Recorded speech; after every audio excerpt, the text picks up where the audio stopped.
OCO, what's up, beautiful souls? Welcome back to my channel. If you're new here, my name is Mamina. You can call me Mina for short, or Divine Starseed. We're going to get into this channeled message. I heard that was supposed to be done last week. You were supposed to do that last week.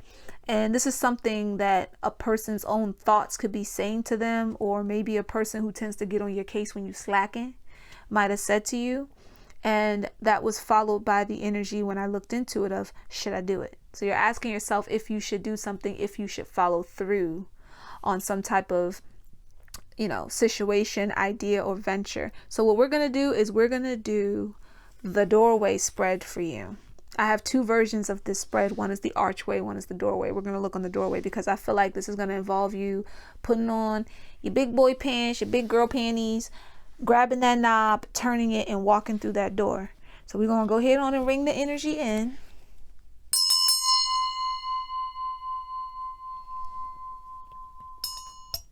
Because we're going to get to the bottom. We're going to get to the bottom of it.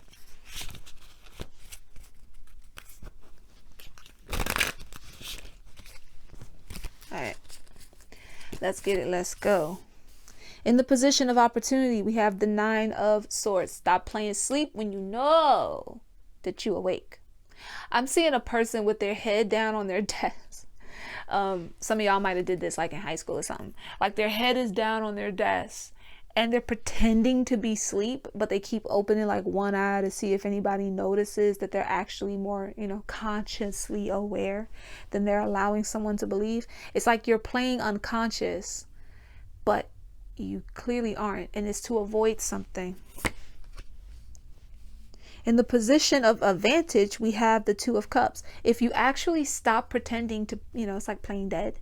Like if you stop pretending you're asleep when you know what's going on, when you know what it is that you need to do, not only can you communicate it better, but all of the things that you need to have meet and connect can connect. 2 of Cups is about connection and communication. This deck in particular, a lot of the images are singular. Sometimes I'll actually read the characters into the energy, but for right now, I'm not being moved to do that. So we're just going to focus on the fact that the art fits the situation, and that it's a lot of these cards will have like one character on it. And that's perfect for this situation because this is about you, your doorway.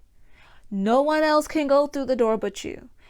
As a person who can give guidance and mentorship, kind of bring you to the door. We can help you realize that you're in the room, right? Or that you're in the space of opportunity, but only you can make the decision to see things clearly and move. And most importantly, all things are going to be left up to your discernment and how you interpret the message the rest of the way. Maybe even how you interpret what's said from the beginning. Playing sleep and stressing yourself out with that isn't helping, because the 9 of Swords is coming in here with not only the playing sleep, but then stressing out when all of a sudden that thing that you were supposed to get done catches up on you. Like, oh, dang, that was supposed to be done last week. But I don't know if I should, Now you're stressing. Stop it. Because there's an advantage here. There's a chance to connect, not only with a part of yourself, but to connect to the other people and situations necessary to progress forward. You know what this is about. Whoever this is for, you know what this is about. What is the disadvantage? Because that's what you seem to be so concerned with. Okay, we got the Page. Listen, I just heard getting up in your head. So focused on, but like, what if I do this and then this happens and then that happened? And like in my mind, I have this like vision, or I feel that there's a particular way that this should go. What if it doesn't happen that particular way? Sometimes some stuff isn't meant to happen the first way that you think it is. Sometimes, and this is, both of these cards can represent communication. Right? This can be creative communication through some type of dream or realization of feelings. Okay? This can be partnering up with someone, teaming up, being a team leader maybe, right? Or being able to work with someone really well. And if you feel like that has to go a particular way you want it to, and you're not open to the other possibilities, you're not checking in with that, you're missing out on something, right? You might be fearing rejection to an extent. Rejection can be divine protection. or at other times redirection. It's not always to take you off of getting what you want, but to put you in a better position for what you want. But you've got to know the stakes here. And if you spend too much time just in this mood of like, but what if?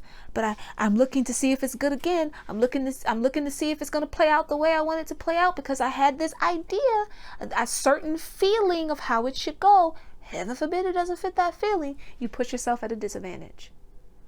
Okay?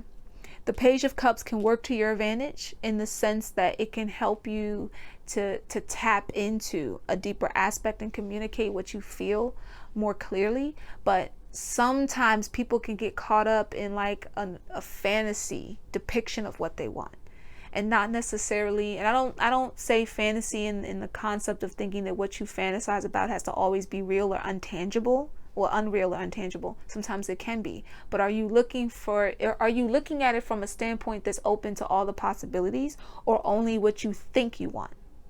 If there are other people involved in this, are you looking from those different angles? Okay, let's see what the solution is. Page of Swords, boo-boo. Listen. Wow. Okay.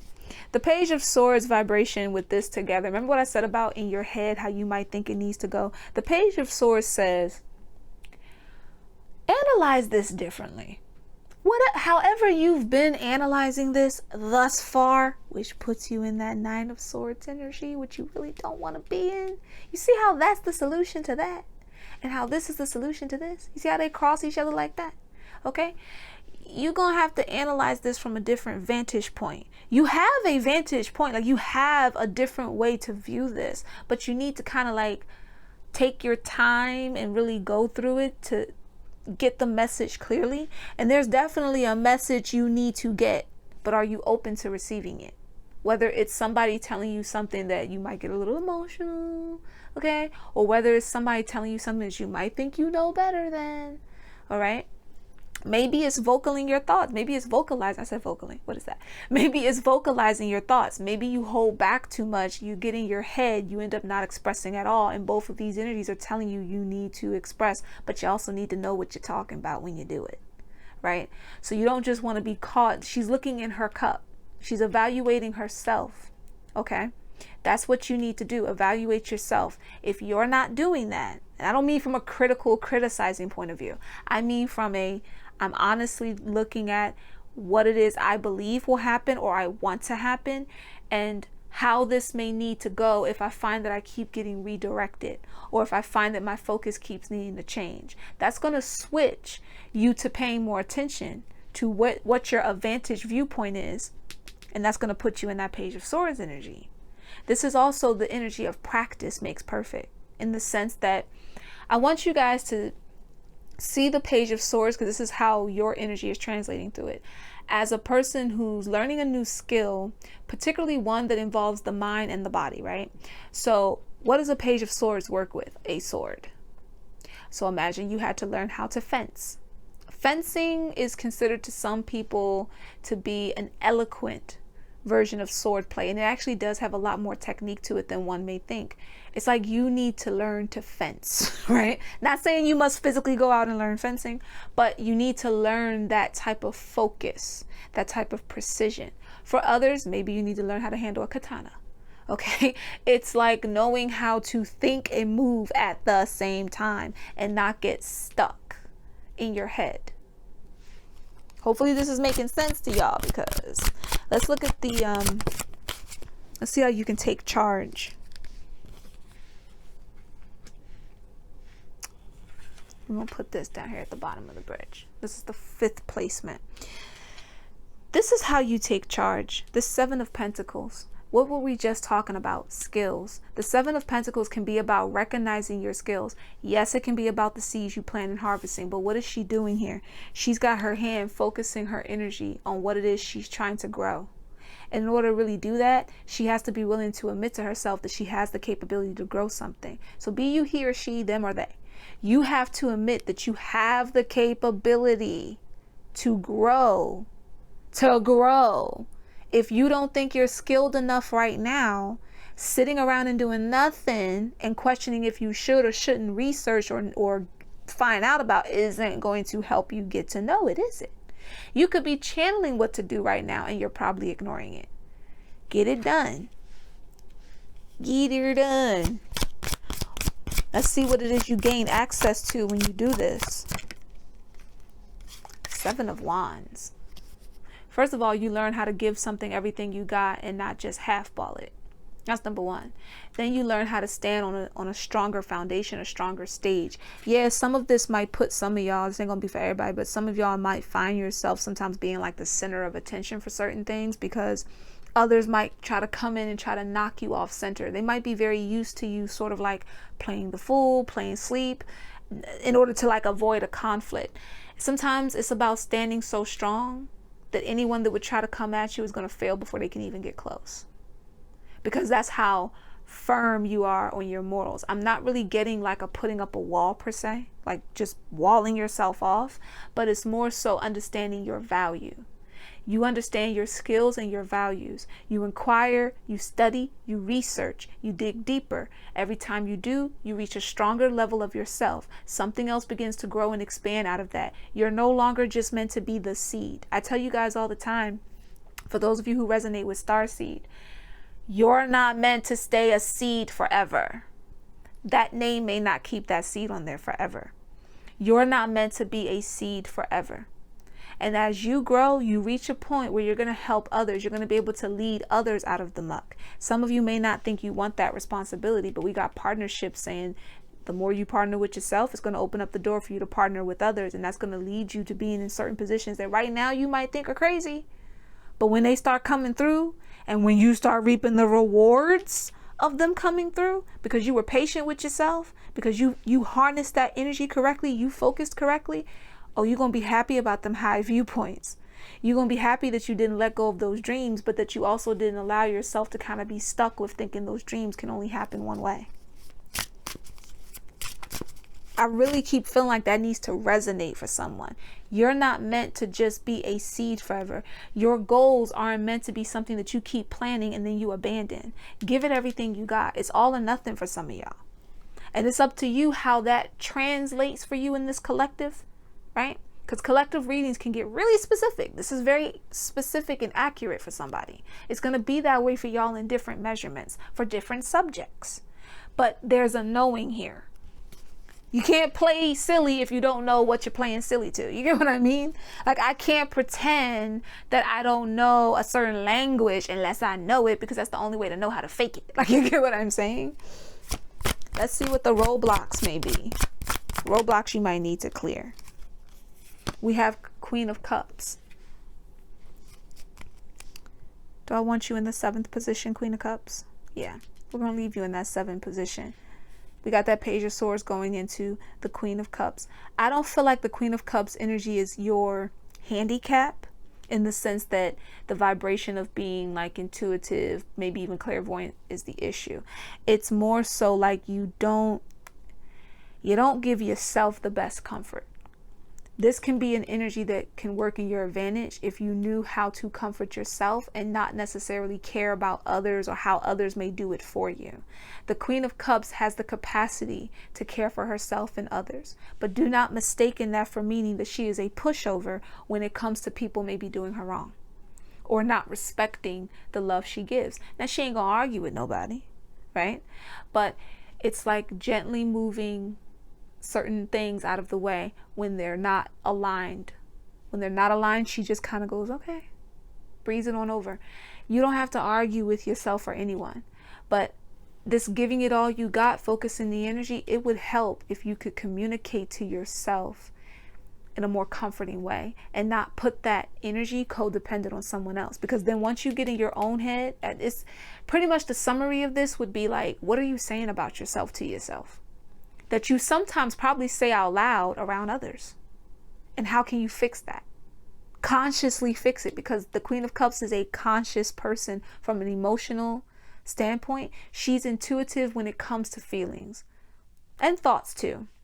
I always, tell you guys that her inner working, her inner mechanics is the Queen of Swords, who's intuitive when it comes to diction and when it comes to how diction and words can vibrate in honesty. Both sides represent honesty. What can you be honest with yourself about? Like if there's a skill you need to develop, right? How can you do that without poo-pooing on yourself?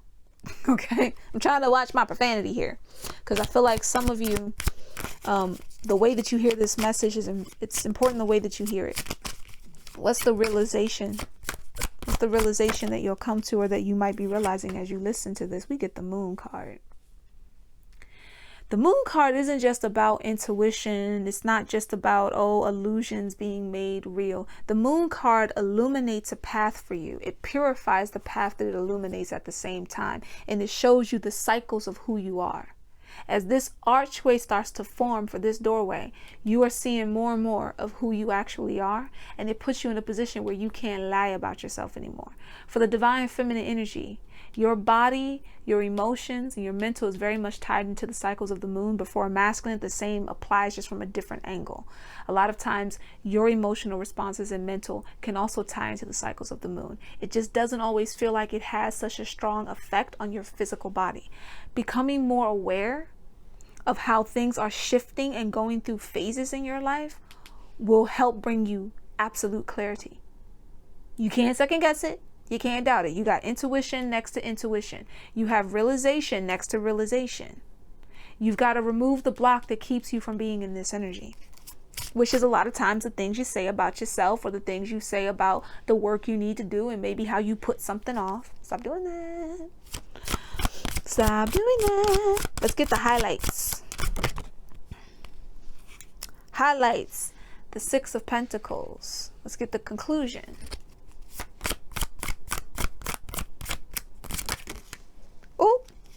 Ooh, we got both at the same time.